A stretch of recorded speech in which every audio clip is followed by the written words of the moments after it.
Hello and welcome to the Mailchimp conference review with me, Simon Gates, and the amazing Vicky Bibiris. Vicky, thank you very much for joining me.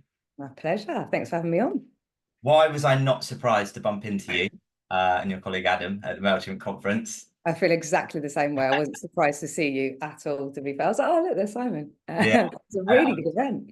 it was very, very good. I was sat right at the front at the start. I couldn't quite believe how close I was and the exceptional guests they had on. I was like, this is absolutely incredible. And I think just to start with, for any estate agents watching this, uh, I get a lot of them, Vicky, message me going, how do you find out about these events? And I'm subscribed to Mailchimp, so I found out about the Mailchimp event, and there's various others. Simon Sinek I've been to see, Daniel Priestley, Ali Abdul, the list goes on. I'll just say to any agents watching this, please do go to these kind of events outside of the amazing events we have in our industry. But I think you and I both learned a lot from kind of going outside the four walls of state agency, right? Massively. And I've always tried to focus outside of industry because that's where the real inspiration can come from, and effective kind of blue ocean strategies almost, doing things completely differently to how they're typically done. So it's great for inspiration as well. Just in terms of doing things differently, I think when I saw you at, was it at the Mailchimp conference or Property Mark the next day, I mentioned about Rory Sutherland. And Hmm. I said how he'd been on a podcast, a guy called Chris Williamson, who's got a podcast called Modern Wisdom. It's amazing. I'm actually going to see him later this year. But do you remember I said about there's a conversation I have around houses? And he said estate agents are concentrating too much on like the positives, but actually I think so the bits he said on it was, if there's a train line nearby, well, if you're deaf, you want to buy this house because you won't hear the trains, kind of like joke he made. And he said something about if it's next to a pub, say the landlord can pass a beer over the fence if you enjoy a summer barbecue kind of thing. And it's like you think in our how again, to quote Stephen Bartlett, the wallpaper effect in our industry over the years, we would have seen a lot of um, low level WC, UPVC windows, I don't know, central heating, just very vanilla stuff. And Yeah. then him again just flipping it on its head was very interesting. Yeah, it was very storytelling angle of it, really, when you consider it in that way. And it's more kind of real, honest kind of communication, and communication in the same way in which you'd have with like a friend, rather than trying to keep it professional and speak to a client and be like, oh, there's a downstairs WC. Like, you wouldn't speak to a friend like that. And typically I think we need to humanize the language and conversations that we have. And, like in a jestful way, if you like the comment about if you're deaf and you live near a train track, I mean, like it's funny and it's honest, and yeah, it's a much better take on how to write descriptions, for example. And just on that, actually, the humanizing side of things at location, you've had a lot of success through the social media channels, haven't you? And I immediately think of Anna when you sort of saying about humanizing things, when you see her doing the tours and it's in a very she's got her own style, a bit like, let's say, Tanya Baker has got her own Yeah. style. Yeah. And it's I don't know how to describe it. It's again, it's just so different to 10 years ago where it's just stick it online and then just list off these attributes. It's actually showing him around the property and letting someone see what it would look and feel like living there. Yeah. Give them the experience of what it would be like for them, and that lifestyle. And ultimately, Anna, Tanya, put them together now and made Anya. They really get on, so that might become a thing. But they have their own brands, Yeah. and we have to embrace that with the people within our businesses. It's not just about location as a brand; it's the brand of the individuals within it. And we always try and push our people to the forefront and let them be themselves and have their own style, because it's nothing but a huge benefit to them and to us. And on that point of kind of the person, there's a lot of, I think, estate agents who are scared and nervous of the people in their business becoming too big in inverted commas. Something I mentioned Daniel Priestley earlier. I'm rereading one of his books at the moment, and he said that people feel 20 times more inclined to connect with a key person of influence rather than a brand. So it's like those agents who are holding back a key person of influence and missing out on so much opportunity there? You know what? It's such a scarcity mindset, and I've discussed this before, and I'll put it in one really simple way, because people ask me all the time, like, "Oh, aren't you scared, like, that they'll leave?" And I'm like, "What if they stay?" Yep.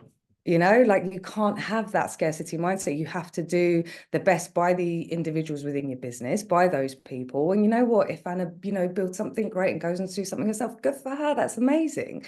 But you can't have the attitude of, what if they leave and do their own thing? What if they stay? So that's my take on it. And I think a really good example, actually, just looking at myself, when I originally joined Home Search, Sam Hunter said to me, Mm. you grow, we grow, we grow, you grow. Like, we've both got the same goal and objective here. And I was really nervous when I decided to leave there of, oh, how will they react?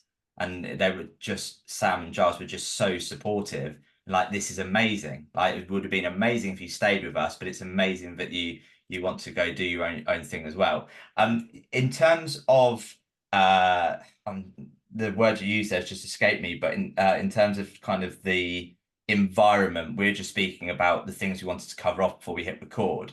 And I mentioned about what Stephen Bartlett said around podcast studio, and I can't remember who it was they had in, but they were playing their favorite type of music.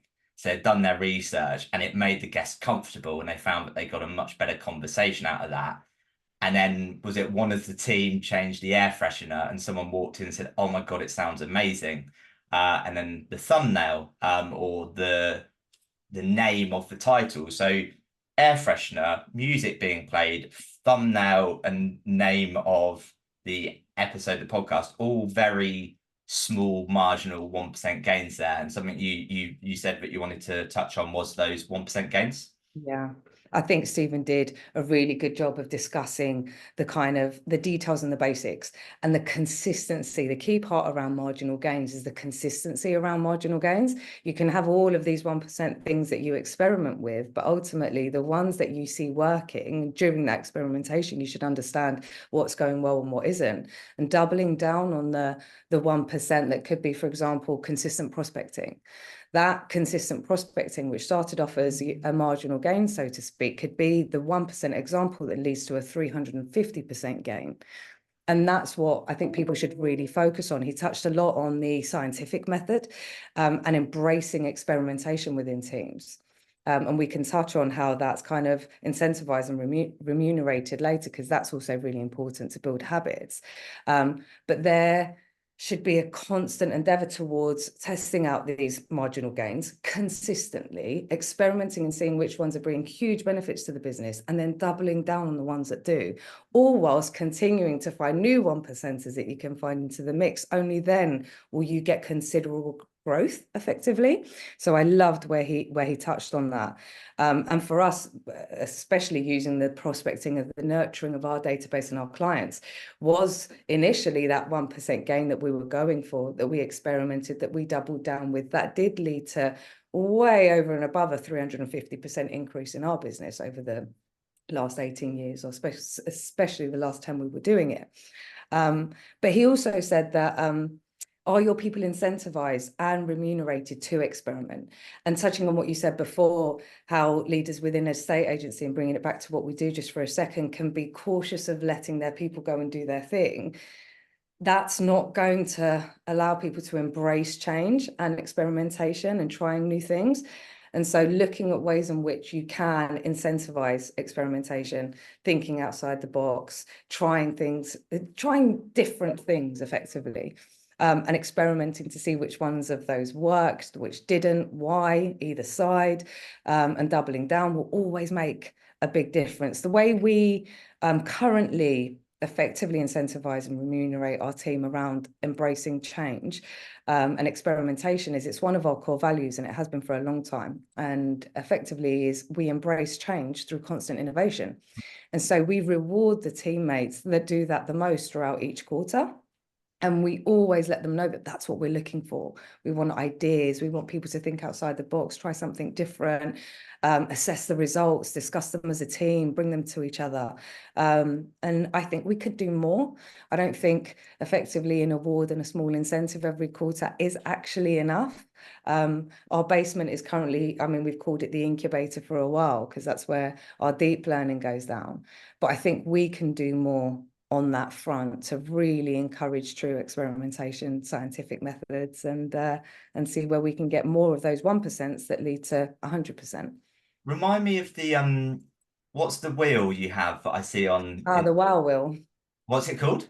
The wow wheel. Well, we call it the wow wheel. And effectively, it's like the wheel of fortune, where anybody that does something that we deem wow or has embraced our values or gone above and beyond for, to serve our community or our clients, they get a spin of the wow wheel. And each teammate can request a spin for somebody else, like everyone has full reign of the wheel. And no one, thankfully, takes the mick with it. But anytime someone does something that we feel is wow, they get to spin the wheel and win a prize. And it's a really great buffer. So you're not just waiting for the current campaign to end or the quarterly awards. Everyone's celebrated for their wins during the day. And it's great because you want to encourage your teammates to support and effectively celebrate each other. It just creates the culture of doing that, and everyone can see that they're celebrated when they do something that goes above and beyond the normal call of duty, and that's how you sort of get the habits that you're after and the culture that you want. What's a couple of examples of the sort of prize on the wheel? You've got anything from a 50 quid voucher of your choice, take a teammate to lunch, finish at 4. I mean, we've got flexible hours anyway, but finish early. I think there's a day off on there. I think there's also a couple of duds, so you might end up having to like cut some shapes for the team. You got to have one there. But yeah, little prizes like that, or free car wash, loads of different things. I'm glad we touched on that, because I think it segued nicely from what you said about if you're doing certain campaigns, and let's say it's Q1 and you're in January, you're halfway through January, it's cold, it's dark, people are struggling with their New Year's resolutions, but in that time it's like you've done something above and beyond, let's spin the wheels. It kind of keeps motivation going. And on the experimenting side of things, just a couple of things I want to run through there. I think I said it before we hit record. One of the things I think Steve Bartlett said was, if you know what to expect, it's not an experiment. It's so easy to, like, let's say, for example, someone goes to the gym and they hate doing legs. If they keep going back and doing chest and arms or shoulders or back, and they keep getting stronger upper body, it's like, well, what do you expect? You keep doing that, actually go and do your legs. And then having a head of failure, I've heard him say it before, but having someone who reports him every week and goes, how many failures have we made? And if we're not failing enough, we're not doing enough experiments, and then we're not achieving enough. But something as well you said around measuring campaigns and split testing, something that really frustrates me with estate agents is, this is my own version of the Albert Einstein quote of insanity is doing the same thing over and over and expecting a different result. With estate agents, my version of insanity is they do something that gets an exceptional result and never repeat it. They don't repeat it. They don't double down on it. So I had a conversation with an agent yesterday. They might be watching this, and they said they send out a couple of thousand letters a month. And I said, cool. And what's the split between on market and off market? Oh, we've got a bit lazy. It's all on market. Interesting. How many results have you had from that? Nothing. And when you've done off-market campaigns, have the results been, oh, we had an amazing success? Why are you not doing it? And doing it consistently. But one thing that I find really interesting in this space, really, and I was actually talking to my nephew about it earlier, who I've got in for work experience this week, due to like the CRMs available to our space and so on and so forth, the platforms that we use, and the lack of analyzation and experimentation, is we don't have enough data to be able to make data-driven decisions and execute on those learnings. We've had to go a really long way building out sort of effectively additional CRMs on platforms like Monday.com, for example, to be able to really analyze the results of everything that goes on within our business, from the categories of content that we put out on social media, to, you know, the team effort that goes into getting a deal done, you know, who booked the viewing, where did the lead come from, who did the viewing, who did the second viewing, you know, like the whole piece. And for us to have that level of data to assess and make data-driven decisions, so that we double down again on the things that are working really well for us and making improvements on the things that aren't, and seeing how that then works, is absolutely everything. So that's our version of and we do similar stuff on our YouTube channel on split testing, things like the subject lines and the hooks that we use at the beginning of our social media videos. It all makes a difference. And yes, we'll use the excuse of current CRMs, and don't get me wrong, they're getting much, much better at it. But the level of reporting available to us at any given time just wasn't really there, especially for every aspect of our business. But there are so many ways that you can go about securing that for yourself and being able to make decisions in that sense, so that it's not relied upon an emotional decision, something that just gets forgotten, and you've got real data to analyze and go, yes, that was working really well, rather than going, yeah, the off-market stuff worked quite well and we're just not doing it anymore. When you've got the numbers in front of you, it's pretty hard not to decide to keep going. So a bit of data on that, and I would have bored people with this before, but the approximate number is 18%. So 18% of my sales were originally a lost market appraisal. Knowing that almost 1 in 5 sales banked I originally lost was really powerful, because it meant to me, if someone wanted too much money, they didn't see the value in me, I could happily say thanks, but no thanks, and take it later on, and know that there's a good chance I might get it in the future. And I knew that those lost market appraisals, when they did come back, they actually paid me more money than what my average fee was, because they'd seen bad estate agency. Yeah. So for me, it was I had Monday morning and Friday afternoon in my diary of ringing X amount of lost MAs, and I had a strategy behind that, because I knew from the data that that was going to earn me money. So yeah, I love what you said on the data, and made me think to go back to I can't remember if it was who it was who said it. I think it might be Rory Sutherland. You do direct marketing to learn, not to make money. And I think we can get too caught up on, I've sent out 100 letters, or I've sent out 1,000 letters. How many responses have I had from it, or how many sales have I had? But actually, it's you're doing it to learn. And as you said, playing with thumbnails or subject lines, descriptions, because Stephen Bartlett said on one particular podcast episode, was it like a 350% increase in literally just in the difference to the subject line that they put up with the thumbnail. And that's the reality, and it's the difference within the content of the letters that you're getting out, and everything else that you're producing. That says, I think you're absolutely right. And the example that you used on your lost market appraisals, for example, having a strategy around that for us made a considerable difference. So being able to analyze the data, have the strategy in place, understand that over 60% of properties that were hitting the market weren't selling first time round, building out a plan around that. You can see considerable changes when you execute on those things, and consistently, you know. But doing it, I think what we were trying to get to is doing it in one way and going, okay, well, that seems to be working fine, let's just keep going, and not making the changes and testing and switching things up is where things can end up falling flat. And then people go, oh, it's not working as it used to, and just stop doing it. Whereas actually you're not improving often enough. That consistency piece leads nicely into something Stephen Bartlett said around things that are easy to do are also not easy to do. So it's easy to make that phone call to a lost market appraisal to see how they're getting on. It's also easy not to make that phone call. And I loved his kind of analogy around, it's easy not to brush your teeth, and you're not going to see an impact in a day or a week. Yes, your breath might smell, he said, but in 6 months' time, your teeth are going to be falling out. Yeah. And in 6 months' time, it's too late. So that's where that consistency's got to come in, and with the marginal gains. And that moves nicely onto, in terms of things being easy to do and not easy to do. I want to sort of segue into Mo Gaudat, if that's how I pronounce his surname. There's loads. I know that you absolutely love him. I love everything he's about. But the thing I want to start with there, in terms of easy to do or not to do, around stress. So I like to journal, and each day, whether it's at the start of the day or at the end of the day, what are things that I'm grateful for, what things went well, what could have gone better. And let's say I'm even thinking it now, there could be a week where I go, I've been so busy, I've not journaled. It's easy to journal, it's easy not to journal. And then a week goes by, I'm not doing it. I can then feel myself getting stressed.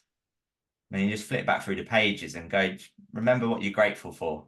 Like roof over your head, walking my dogs, food on the table, whatever. It's just really interesting hearing what he had to say around happiness and the sort of dopamine side of things. Yeah, he's a fascinating individual in that sense. I mean, to go from being, I mean, he's got a huge career in all of the bigger tech firms and ended up as the CEO of, I think it was Google X. So Yeah. he's at the forefront of all of the AI stuff for a really long time. But a key thing he got across that really resonated with me, because all of that stuff has, over the few years that I've been like listening to his podcast and reading his books and stuff, is don't let your stresses aggregate. And we are in control of these things. He also mentioned how, I think it was Mo, around decisions, putting off making a decision is still a decision. So one thing he was talking about that you could do is to limit the unnecessary stresses in your life. So he talked about writing down, say, 40 of the things that are causing you stress in your life at the moment, and then looking at what can you change, improve on, or rid yourself of. I've kind of been on this journey for the last few months now, and do you know what? You really are in control of these things. It is another decision to sit down and write it out and be conscious of the things that are stressing you out. Can I rid myself of it altogether? How can I manage it better or improve on how I handle it? And what can you change? So there are a lot of things that we're in control of. And I think we need to get better at simply just taking the stresses that we have on a daily basis and not doing anything about them. It's like we wear this badge of honor to be like, yeah, I'm really busy and I'm really stressed and, look how hard I work. But how is that really benefiting you? Are you bringing your best self to the task at hand, your people? Often the answer to that is no. And you're the only one that's in control of doing something about it. So I urge people to, sit down and look at that list and write that list out and go, what can I do to improve things? Because ultimately we're the only ones in control. And no one wants to live a stressful life like that. He says the happiest people are those that are fully aligned to who they truly are as well, which Well, yeah, a fascinating one. it's very, very stressful, isn't it? And exhausting if you're trying to put on a mask and be someone who you truly are not, if you're authentically yourself. So it's a lot more relaxing. I just love everything he's about in that, he's held real high senior position in, huge technological space. And there was a lot of AI and technology talk there. But you've got this guy on stage, and I think he captivated the audience fantastically well, just talking around happiness. Kind of at the start, I was like, how are you going to fill this time talking about happiness? And he did it incredibly well. And I was hanging on every word. And this is really cheesy. I can't remember where I heard it from. But when some people say to me they're stressed, I say, remember, stress spelled backwards is desserts. Like, what's your favorite dessert? And it's a bit of humor. Perspective, isn't it? Yeah, exactly. And on the perspective side of things, there's one thing I'll go back to in a second, in terms of decisions that you touched on from Stephen Bartlett. But the on the happiness side of things, that conference was on the Thursday. I was at a wedding in Yorkshire on the Saturday, and if you remember, Mo said like happiness. I think he'd said happiness was a choice. I've definitely heard that before. And he said, imagine that it's a wedding day and it's raining. The bride and groom are absolutely fuming, but the bride's ex, who knows they're getting married that day, is absolutely ecstatic that it's raining. Yeah, and I found that hysterical. Now, fast forward to Saturday, I'm in Yorkshire, I'm at a wedding. We're in the church, and it absolutely pees it down. Yeah. And I think there was a lot of stress around that. And yeah, it wasn't great for the bride and groom. They had to readjust what they're doing in terms of Yeah. photos at church, whatever. But once we got to the marquee, at the reception, it was just like, you know what, this is our wedding day. We've got all our loved ones here, our closest friends and family. Let's just get on with it, and had the most amazing time. And then the next day, on the Sunday, there was a barbecue, and the weather was unbelievable. And I'm kind of sat there going, well, would you have preferred rain when you're going to be sat outside having a barbecue, or would you have preferred the rain Yeah. yesterday to miss a few photos? So again, that sort of happiness side of things. And you mentioned something before we hit record around imposter syndrome. Mm. And I think you'll love this. I saw it on Instagram the other day, and it's the second time I'm using this quote today. So, but on Instagram, it said imposter syndrome. If you weren't ready, you wouldn't have the opportunity. If you weren't capable, you wouldn't have the desire. Oh, I like that. And I think like there's been a lot of times, in the last 18 months, particularly since I've started my own business, where coming to see you guys at location. I'm sat in the incubator, if that's what you call it, and I'm going, Jesus Christ, should I be here? This is a top agent. Like, what the hell's going on? And then I read that sort of quote and go, next time you're feeling a bit of imposter syndrome, look back at that quote and realize that you've earned the right to be there. Yeah. I've always tried my best to use my imposter syndrome, because I think we all have an aspect of feeling like an imposter at times. The term was actually coined for women, which I found out recently. So I don't actually like the term very much at all.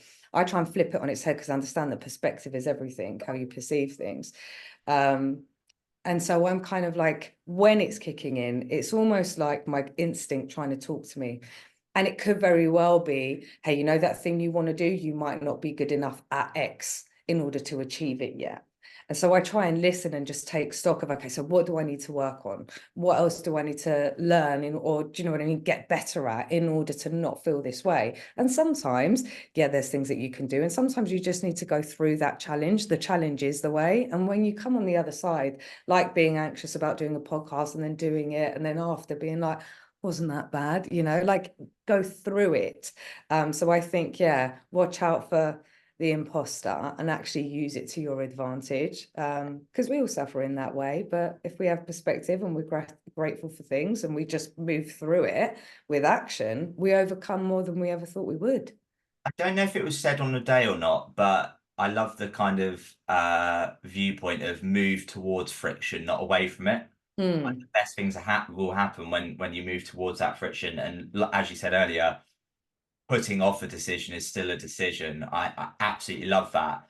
And that made me think of the what Stephen Bartlett said around two brothers owning, I think, a clothing business, and one just did not make decisions. And I think that business didn't go very well. Whereas the other one went, screw it, let's do it. Stephen, I trust your advice. There's no contract signed. And it's mm. like, let's just get on with it. And that business just did incredible things because they made a decision. And what was the thing? I think I put on a LinkedIn post in terms of a newsletter. So what Stephen Bartlett had said, it's not the wrong decision that costs you, it's the delay in making the decision that costs you. Oh, I don't know if you can Absolutely. see that on the record. You see that Oh, I thumbs up? did. So, Yeah. so weirdly, anyone watching this now, when you do on a MacBook, if you do certain hand signals, I still don't know what they are, Right. certain things happen. So I was on a Zoom, this is going really random now, ages ago, and someone said to me, where have all those balloons come from? And I'm going, what are you talking about? Right. I was looking at my second screen. They're like all those balloons that are in your office. I was like, are you having me on? But there is a certain hand signal you do, and balloons will appear on the screen. That is brilliant. God, we ain't seen nothing yet, have we? We really haven't. And Actually, let's move on to that. Sorry to cut across you, Vicky. So go for it. we haven't seen anything yet in terms of technology. So there was Amica there, and we Yeah. hadn't said we were going to discuss this, but Amica, the most is it human-like robot in the world, I think Yeah. was. Or the first humanoid robot. Yeah. And Vicky and I are fortunate enough to be there, where essentially Amica sat on a panel with two other people, and you had the presenter, and the presenter's going, "Hey Amica, who do you think is going to win the Euros?" Or "Hey Amica, what do you think of the Peter Crouch robot dance? Can you do it better?" And starts dancing, and just like it was bizarre that there was a robot being a panelist. A robot, an artificially intelligent robot on a panel live, was one of the most surreal moments I've experienced in a while. Her eye contact was freaky, Yeah, man. yeah, yeah. So very human-like attributes looking around the room. And I assure you, when we made eye contact, as in Amaka and I was like, that's it, I'm gonna die. It was weird, but fun and a very cool experience. But to see that we've got there already, and the advancements that we've been experiencing in the last 12 months, 18 months, really, because ultimately 18 months ago, 12 months ago, everyone started the AI conversation. And now we're actually seeing the implementation, not just, you know, a humanoid having a conversation on a panel live in front of an audience, but the advancements in tech across the board have been pretty exceptional. But again, we haven't seen anything yet. The direction we're heading in is, it's just, one thing's for sure, it's all happening very, very fast, and the future is faster than we think. That's actually a really good book, by the way. The future is faster than you think. But it was interesting, one of Mo Gaudat's quotes on that, which I'd love your opinion on, actually. The future is the end of reality. That kind of stopped me in my tracks and got me really, really thinking at one point. And I can see in many ways, can totally comprehend that in many ways. But it was a pretty stark comment to make about where we're heading. I don't know what to make of that. I didn't pick up on that point, or I hadn't written it down in my notes. I think the first thing that comes to mind, I don't know if this is completely irrelevant to the question you just asked, that quote, but I think he also said it, is that I think maybe a question from the audience was around, is AI going to replace our jobs? And he said, no, people using AI are going to replace you. And I think particularly in the estate agency industry, there's a 50-50 split between agents using AI or not using AI. And being there that day and seeing that the robots are taking over, if you are not already using AI, you need to be doing it. And this will sound really random, but a film I absolutely love, and I don't know if you've seen it, is The Imitation Game with Benedict Cumberbatch. Great film. And in terms of code breakers at Bletchley Park, Bletchley is literally 10 minutes away from me. And I mean, that's AI back in the 1940s. And you know, artificial intelligence has been here for a very long time. It's just obviously it's become more of a buzz thing, isn't it? I can't remember the name of the business, but now the richest person in the world, who's just taken over from the owner of like Louis Vuitton, is the big AI business. I can't remember what it's called, and it's going to annoy me. OpenAI. No, or the parent company. It's like starts with an N and a V or something. Oh, Nvidia. Yeah, Oh, that. Yeah, Nvidia or yeah, something like that. Yeah, I should It have shows stopped on those ages ago. it shows the direction that we're going Yeah, in. yeah. Yeah, and we're heading there pretty fast. But I think one thing that I really took away, and especially for people that haven't experimented with AI, we talked about the importance of experimentation before. And I think people just assume that it's this huge, complicated space, and it absolutely isn't. And you'd be shocked in how many ways it's already being used and you're completely unaware of. Your mobile's been doing it for a while. And so have algorithms. And ultimately, it has been around for a really long time. But there are some really cool apps that people should start, you know, experimenting with, or Googling and watching YouTube videos to understand how can they implement it in their relevant field, and take advantage of the ways in which it will help you become more effective, more efficient.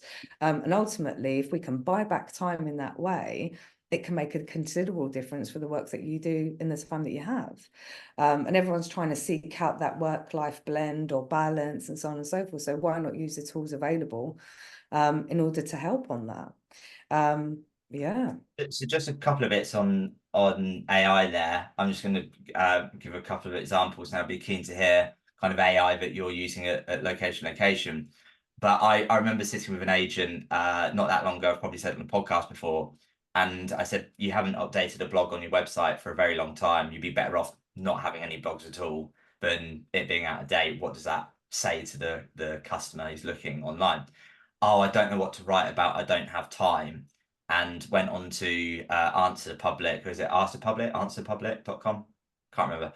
Answerpublic.com, I think, and put in their UK property market. And immediately it popped up. A very common question was, can you sell a property without an EPC? Went to ChatGPT and said, write me a blog on if you can sell a property without an EPC. Within 30 seconds, there's a blog. So it's like, don't tell me you haven't got time. It's kind of choice management and then finding out the tech that's going to enable you to do that. And then I learned something new yesterday with, is it Otter AI? I was on a Zoom call with an agent, and they joined the Zoom call. I've been on Zoom calls before where someone's been using Otter AI, but never seen the end product. And it asked, as they joined, it said, "This person's using Otter AI. Are you happy for the meeting to be recorded?" I was like, "Yeah, okay." The end, I got an email come through, and there might be people listening to this going, "You're so behind the times time," but the email came through. It was ridiculous. Like it said, let's say it was you, Vicky. It's like Simon and Vicky discussed X, Y, and Z. These are the follow-up points. This is the next action. I was just like, what? I was like, that is ridiculous. The week before the Mailchimp event that we've just been to was the Salesforce event, so the worldwide tour. And I was at that the week before, and it was exceptional. And as you can imagine, everything was about AI, everything.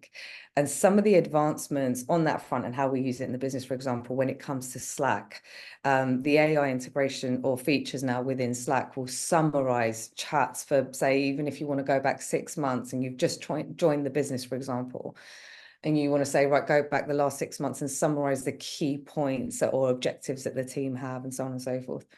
The way it can help you create a much more efficient diary and task management platform. It's not just about enhancing imagery, for example, or writing communicative content.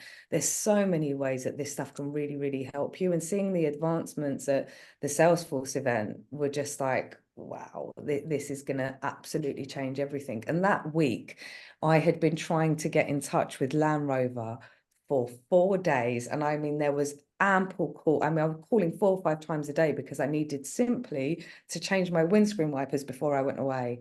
I didn't get the call answered once. It's like not once.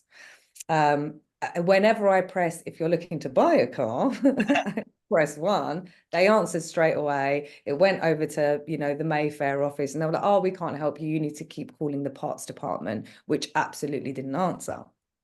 So I was like, really, in this day and age? And then they showed what Aston Martin had been working on, and it was mind-blowing. The way in which they're able to communicate, assess their inventory, communicate with clients and create a much more efficient and effective business and up-level their customer service standards was mind-blowing.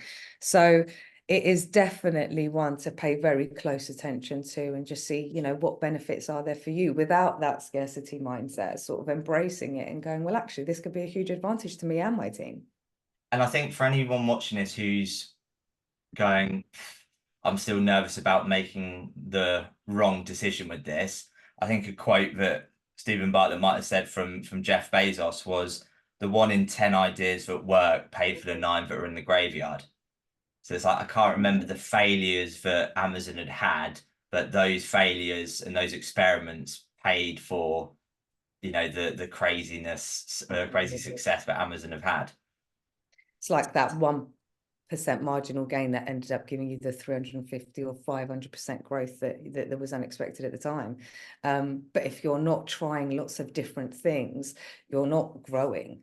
And sometimes it might feel like if things aren't going as well as you'd hope, and you have to keep going, that things are really, really tough. But then comes the aha, and the win that makes all of the difference. And I think you've just got to embrace working in that manner rather than just coming in and letting your day run you. You can't be run by your day. I talk to the team about this all the time. You have to run it.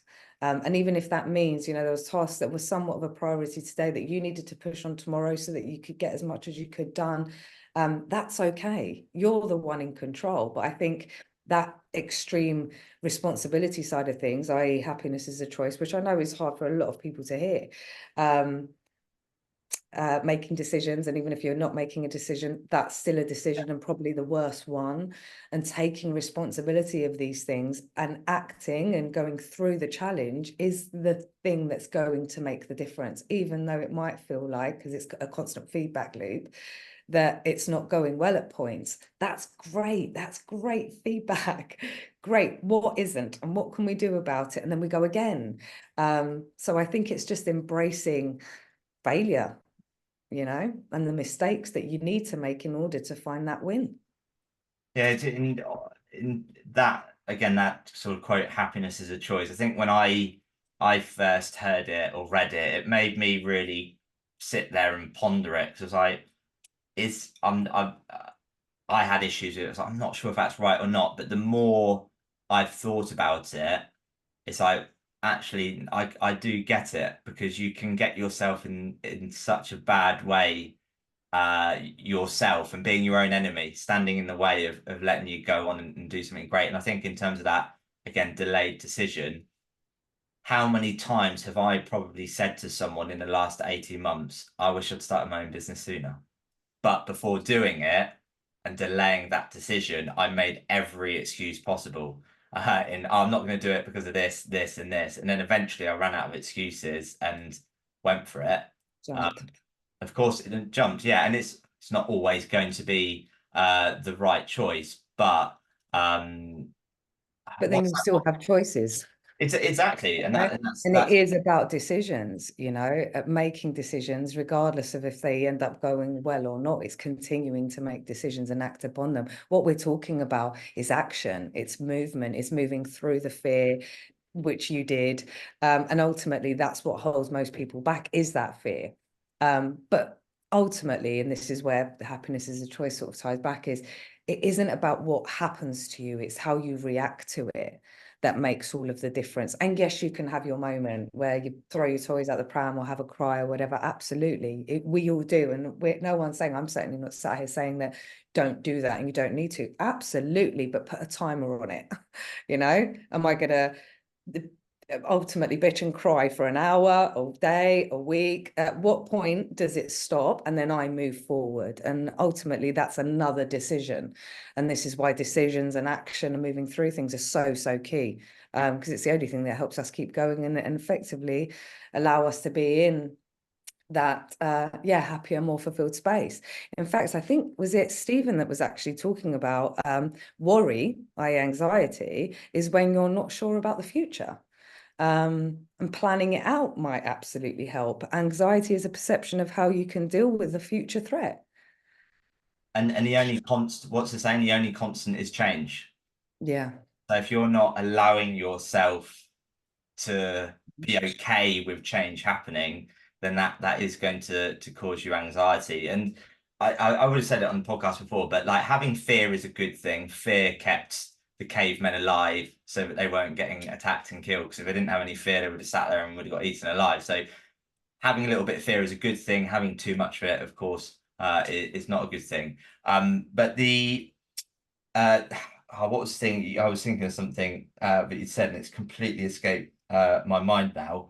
But on fear, actually, and actually, let's say having nothing to lose. Something that I said I wanted to run through with you was something Stephen Bartlett shared again from an exceptional podcast episode he did with an ex-CIA agent. Can't remember the guy's name, but he talked about, well, the rice formula. I don't know if it's called rice formula. I've just named it that because that's what it spells. It But is the rest. reward, ideology, coercion, ego. And I've heard Steve Bartlett talk about it a few times, but really interesting around when he had absolutely nothing. I think it was at University of Manchester, and he reached out to Panasonic. And that was, again, he had nothing to lose. And he just went, screw it, let's do it. And for anyone who's not heard the story, he sends an email to Panasonic using reward, ideology, coercion, ego, and ends up getting thousands of pounds worth of equipment from Panasonic completely free. And essentially, in terms of ideology, he'd gone onto their website and used their kind of mission statement in his email. I think in terms of their ego, I don't know which round it was, but I think he said in the email he'd also contacted Samsung or something. Yeah. And then kind of, or coercion was that, and then ego was the video content we record on campus is going to have your logo in the bottom right hand corner. And then the reward was thousands of students are going to be seeing this content for them. And he got a reply, didn't he? And he said, we got thousands of pounds worth of equipment. He's like, I can't believe that just worked. He played to that so well, and it's something that people should remember and make note of when it comes to content creation for any kind of letters or direct mail that you're sending out there, even the way in which you communicate to different clients and so on and so forth, because everybody's different and you have to mold yourself around the people that you're dealing with. But what are they driven by? Is it their ideology? Is it their ego? And tailoring your communication both offline and online to that effect can have a considerable difference to your results. Considerable. He played that really, really well, and I'm sure he continues to do that. And well, actually, just on St. Bartlett, and again, I've probably said this before. He said, and going back to consistency, 1% gains, marginal gains, prospecting. He said that with the Diary CEO podcast, he said this when I went to see him previously. They prospect more than they ever have. So it's like number one podcast, I think, in Europe. Yeah, they're prospecting for guests more than they ever did at the start. And they've got loads of inbound inquiries from people wanting to be guests. They're like, we're not going to stop what made us successful and get here in the first place. And along the way, as we discussed earlier, they're experimenting the air fresheners, the music, thumbnails, the subject lines, etc. And that kind of moves on nicely to the kind of last part of the day, which was a fantastic marketeer called Mark Ritson. And the few bits I wanted to share, so we were discussing this before we hit record. He said, target everyone and personalize someone. So again, don't just send out 10,000 leaflets saying you want a free valuation. If you know part of your market want to relocate, someone to downsize, upsize, their first time buyers, tailor that message to them. And again, using the RICE formula, figure out the reward, ideology, coercion, ego, etc. Like if someone's house, for example, is on the market unsold and you want to target them directly, maybe you say, I'm really surprised that a house as stunning as yours with an amazing kitchen is yet to sell. You probably, as a seller reading that, feel pretty special. So I've targeted you specifically. I've massaged your ego, but then they've had 10 letters come through the door saying, you've been on the market for 8 weeks. We can sell you a house. That's not doing anything for their ego. No, not at all. And then something I really liked from him was customers pay you twice. But I'm now thinking customers pay you 3 times. So let's say the seller pays you the fee for selling their house. They're then paying you with the research because, for example, why did you choose us to sell your home? You then bring that into your marketing. And then if you do an absolutely amazing job, they're going to give you a Google review, which will pay in forward, and then referrals and recommendations. So going back to marginal gains and compounding, transactions don't compound, relationships do. So that customer doesn't pay you once. If you build a relationship, not a transaction, they pay you 3 times on that. They'll pay you a lot more if you wow them, like incredibly so, and connect with them, provide them with an exceptional service, give back to them in a way in which that you can. The bigger the impact you have on an individual, a positive impact, the more, I mean, our business has been built on those recommendations and referrals.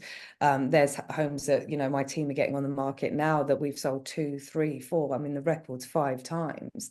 And that makes all of the difference. The compound effect of that will build you a much bigger business, a long-lasting one to that effect, than anything you can do digitally, in my opinion. And on just marketing. Just on what you've said there, and I think this is a common theme with the top performing agents I've come across or worked with, the whole kind of marketing combination. So if we look back at what you've discussed around location, you've just said about, you know, a business built on referrals and recommendations.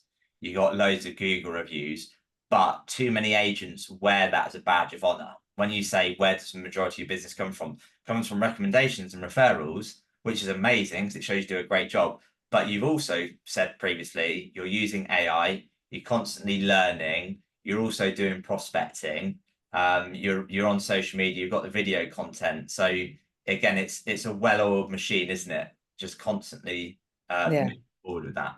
Yeah. And I think if you start one thing, do it as well as you possibly can, then keep adding those clogs to the machine, the things that are working, and experimenting it. Before you know it, you've got this well-rounded machine, so to speak, that even if you turn off one aspect, i.e. the social media, the marketing side of stuff, would still be a sustainable and well-rounded business. And that's the point that I think most people should try their best to get to. It's everything, not just one thing. I love that. And on what you've just said there, um, it's happened maybe a few times recently where Facebook has gone down, or Instagram's gone down, or WhatsApp's gone down, and it comes up as like a news alert on BBC News or Daily Mail or something. Oh my God, Instagram's down. And it makes me think of, well, if a business only gets their clientele through one means, if that got switched off tomorrow, what does that mean? And again, with social media, YouTube, Facebook, Instagram, you're renting that audience, aren't you? So it's kind of like rent that audience, and then how can you get them into your database so you then own that audience? That's the key thing. And I think people should focus on bringing them into their database as much as possible. I mean, we actually had free tickets to that Mailchimp event because of the sheer size of our database and audience. As Mailchimp users or previous users, they knew the size of our database. And that's what makes the biggest difference. It's the nurturing of that database. I wouldn't mind switching off the social media aspects of things, even though that's one of the things that people sort of really know us for and think, oh, you do really well on that front. Because I know that the nurturing that goes on behind the scenes and all of the other community efforts and the hard work we put into it and the relationships we build and the service we provide are what really matters. But at the same time, we've thrown everything at making sure that our social media platforms are exceptional too. So how you do one thing is how you do everything. Yeah, and what's that saying? The big things live in the little things. Mm-hmm. Love it. Right. Indeed, they do. Like, One thing that I thought, just to throw a bit of a spanner in, I did mention I had my nephew here, and I'd yes, be really interested, if you don't mind, what a 14 slash, well, he's going to be 15 next week here on Work Experience, what his takeaways are. So Andrew, do you mind if Andrew joins us and gives us one big takeaway bring him in. what we've learned today? Be interesting to see what a live audience has to think of this. So hi, Andrew. Hello. Why don't you give us one of your big takeaways from today? I think one of my favorite things that was mentioned was like the humanizing takes from the marketing. You mentioned it near the beginning, like what it would look and feel like being there when doing a tour. So, for example, like Anna, like the key person of influence that you mentioned with location. I think that it could like have like a really big effect, and I think that it does have a really big effect. And it was really good that you brought that like up because loads of other like it doesn't even have to be real estate. As long as there's a key person of influence, like it within the marketing aspect of any company, it and makes it seem like you're really there or you can really see the product. That's what brings attention and people to the product. Yeah, love that. And from Andrew, from your 14 about to turn 15, if I could say, yeah. Yeah. So from your, let's say, generation, you've grown up in this, like, I guess with Vicky and I, it's more kind of we've grown up before social media, then social media becoming a thing. You've grown up very much social media. So Yeah. in terms of key person of influence, like when you look at, I don't know, Instagram, TikTok, you're probably too young for Facebook because that's for the older generation, like me and Vicky. Is there any people that come to mind to you that you follow on TikTok, YouTube, Instagram? Well, there's not really specific people that come to mind, but there are companies. So, for example, even Apple, their TikTok, they have it constructed really well, and it's really like easy to look at. It's easy to understand like their videos, which I think location does really well. Like, I've got them on TikTok. Their videos start off like, "Hello, I'm Anna. I'm touring this house." And they get straight into it. It's easy to understand. It gives you a full kind of tour.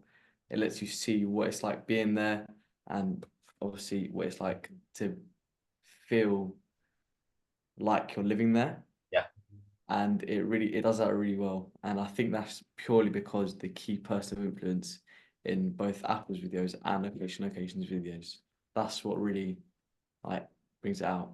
What, Vicky, what's that? Is what's the saying? A picture tells 1,000 words. Is that the? Yeah.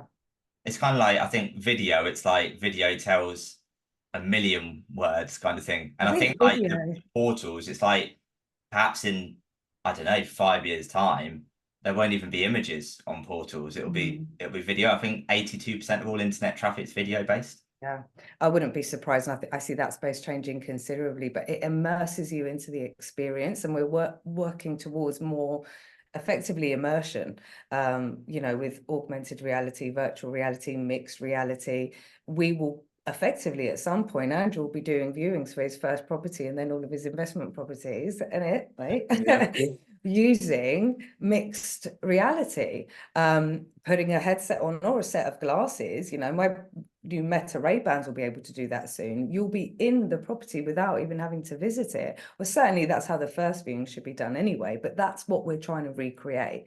And the thought behind these videos ultimately, especially off the back of, the COVID days, was to limit the amount of, actually put people off. So the wrong people aren't attending the viewings, and you've got a much better success ratio from viewing to offer on the actual launch event. And so it's about really considering what are you doing it for, why, and how to make the most of it. So being strategic even with that thought process. But yeah, I think this generation are going to experience immersion like we've never seen before. But at the moment, the best we can do, to a certain degree, is provide those videos for people so they can really experience being there. And even if it's not the type of property they want, you're building that social proof that you're the brand that will effectively show the property in that way and capture the right audience. Yeah, love that. Okay. Thank you very much. See you. Yeah, thank you. So, just very quick, last point, to run off with what Mark Ritson said. 3 levers: the fee you charge, the number of sales, and then the cost to run your business. I think it's a good way to end, because when you talk about like marketing, there's obviously a cost or an investment in that. And when times get tough, what's the first lever that gets switched off? Is marketing. Agents look to reduce their costs, move away from friction, but the very best kind of yes, they reduce some costs. I think they can look at where can we get rid of costs that are unnecessary, but they then realize where they can invest in marketing. Because if they increase their marketing by 10% and everyone else reduces it by 10%, they're 20% better off. And he said everyone looks to increase their sales, everyone looks to reduce their costs, but the biggest lever that will have an impact in your business was looking to increase your fee. And I managed to grab 10 minutes with Mark one-on-one, and I said to him, but most estate agents are going to say, if I increase my fees, I'm going to lose business. What would your answer to that be? And I had my own kind of viewpoint on it already. And he said, well, you're just going to get rid of the clients you don't want to work with anyway. They're probably not the ones you want. They want too much money. The house isn't that nice. They're going to be a pain in the backside. So yeah, I think sort of last point there for any agents who are concerned around looking to increase their fees. That was very, very powerful from Mark Ritson. That's really powerful, and he's absolutely bang on. And also you can get strategic even with your pricing models and the fee that you charge. So we have 3 packages. You've got your essential, and then your ultimate, which includes the full shebang when it comes to high definition virtual video tours, your reels, and so on, a number of different aspects. So the more value we can add goes into that, ultimate package, so that it's actually more profitable for us, because we're charging a higher fee and can justify the time that we spend and the resources that we throw at it. I'm not going to be able to find this now on my phone. I know we're running out of time, but there was in one of Daniel Priestley's books that I'm rereading at the moment, long and short it was, he kind of said most businesses are looking at how can they reduce their cost so that they can bring their price down. But actually the very best are going, how can we add more value, better experience, so we can increase our price? And there are definitely people out there who want it. And a funny thing actually is that he was the richest person in the world. He's now 2nd richest. The gentleman, I can't remember his name, I think a French guy who owns Louis Vuitton and all the brands. And there's something I keep seeing something pop up on Instagram, and it says something like, this is the world's richest man. He gets rich by poor people wanting to look rich. I love that. And I was just like, It got me thinking, like, when I buy a nice pair of trainers or a nice hoodie, or I've got a Louis Vuitton wallet, I'm like, yeah, I'm buying a nice wallet, and it's making him richer. Don't go broke trying to act rich. Yeah. Yeah. That is advice I give to people as often as I can, because I just don't ever want to get caught up in the look at me, and do you know what I mean? And to be seen to have, when ultimately, yeah, that's not very important at all. So yeah, don't go broke trying to act rich. Love it. Yeah. Right. That is the end. So for everyone still watching, thank you very much for tuning in. If you are going, I do want to find out more about these events that Vicky and Simon go and attend outside the industry, reach out to me, send me a message on LinkedIn, Facebook, Instagram. I'll tell you what events I'm going to. So off the bat now, I know I'm going to see Chris Williamson from Modern Wisdom later this year, and I'm going to see Ryan Holiday, author of The Daily Stoic. That's a book I read every day. So anyone watching, if you want to find out about these events and there's still tickets, reach out to me. And then lastly, I just want to say thank you as always to Vicky for being so generous with your time, and thank you very much to Andrew as well for sorting out your tech or at the start, and also for the value he brought as well. So yeah, thank you everyone for watching. Thanks, Simon.